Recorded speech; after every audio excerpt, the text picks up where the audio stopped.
Dalam nama Bapa dan Putra dan Roh Kudus. Amin. Marilah berdoa. Allah Bapa di dalam kerajaan surga, puji dan syukur kami haturkan kehadirat-Mu, karena begitu besar cinta-Mu kepada kami, sehingga Engkau masih memberikan kami kehidupan hingga saat ini.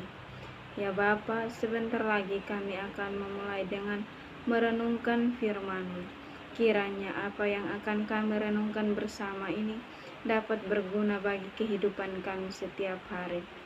Dengan perantaran Kristus Tuhan kami. Amin. Tuhan sertamu dan sertamu juga. Inilah Injil Tuhan kita Yesus Kristus menurut Markus. Dimuliakanlah Tuhan. Siapa yang menyesatkan orang tentang garam? Aku berkata kepadamu, sesungguhnya barang siapa memberi kamu minum secangkir air, oleh karena kamu adalah pengikut Kristus, ia tidak akan kehilangan upahnya. Barang siapa menyesatkan salah satu dari anak-anak kecil yang percaya ini, lebih baik baginya jika sebuah batu kilangan diikatkan pada lehernya, lalu ia dibuang ke dalam laut. Dan jika tanganmu menyesatkan engkau, penggalah, karena lebih baik engkau masuk ke dalam hidup dengan tangan kudung daripada dengan utuh kedua tanganmu dibuang ke dalam neraka dan ke dalam api yang tak terpadamkan. Di tempat itu ulatnya tidak akan mati dan apinya tidak akan padam.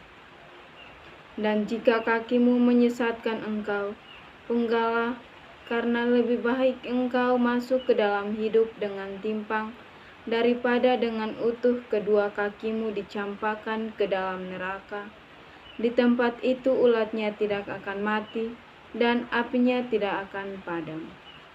Dan jika matamu menyesatkan engkau, cungkilah, karena lebih baik engkau masuk ke dalam kerajaan Allah dengan bermata satu daripada dengan bermata dua dicampakkan ke dalam neraka, di mana ulat-ulat bangkai tidak mati dan api tidak padam. Karena setiap orang akan digarami dengan api. Garam memang baik, tetapi jika garam menjadi hambar, dengan apakah kamu mengasinkannya? Hendaklah kamu selalu mempunyai garam dalam dirimu dan selalu hidup berdamai yang seorang dengan yang lain. Demikianlah sabda Tuhan, terpujilah Kristus. Saudara-saudari yang terkasih dalam Kristus Tuhan, bacaan Injil hari ini mengisahkan tentang siapa yang menyesatkan orang tentang garam. Hal ini membawa kita ke satu benang merah, yakni bagaimana kita menguasai diri kita. Yakobus memperingatkan kepada kita mengenai harta duniawi. Semua yang ada di dunia ini tidak membawa kita hidup dengan bahagia selamanya. Harta duniawi membuat kita sombong, iri hati, dengkil, dan membuat kita lupa akan Tuhan.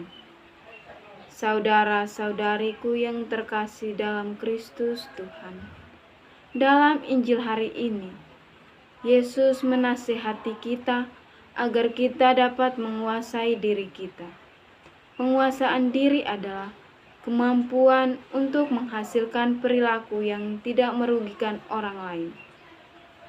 Injil hari ini juga, Yesus mengibaratkan penguasaan diri menjadi garam, di mana garam yang penyedap rasa dapat membuat makanan menjadi lebih lezat dan dapat mengawetkan makanan yang lain. Saudaraku sekalian, dalam kehidupan kita di dunia, banyak sekali orang lebih fokus pada hal yang ada di dunia dan mereka melupakan Tuhan. Mengapa demikian? Karena mereka hanya memikirkan bagaimana menjadi kaya. Kekayaan inilah yang kadang membuat orang menjadi iri, sombong, dan membuat orang lain menjadi tidak setia pada Tuhan. Maka dari itu saya mengajak saudara semua untuk membuka hati kita untuk Tuhan. Biarlah Tuhan bekerja di dalam diri kita agar kita tidak lupa akan Tuhan. Semoga. Saudaraku sekalian, sebelum kita menutup renungan kita pada pagi hari ini, marilah kita berdoa. Allah Bapa yang Maha Kuasa, terima kasih ya Tuhan, karena kami telah merenungkan firman-Mu. Semoga apa yang kami renungkan tadi dapat berguna bagi masa depan kami. Berkatilah kami ya Tuhan, agar semua aktivitas yang akan kami lakukan pada hari ini dapat berjalan dengan baik sesuai dengan rencana-Mu. Dengan perantaran Kristus Tuhan kami. Amin. Dalam nama Bapa dan Putra dan Roh Kudus. Amin.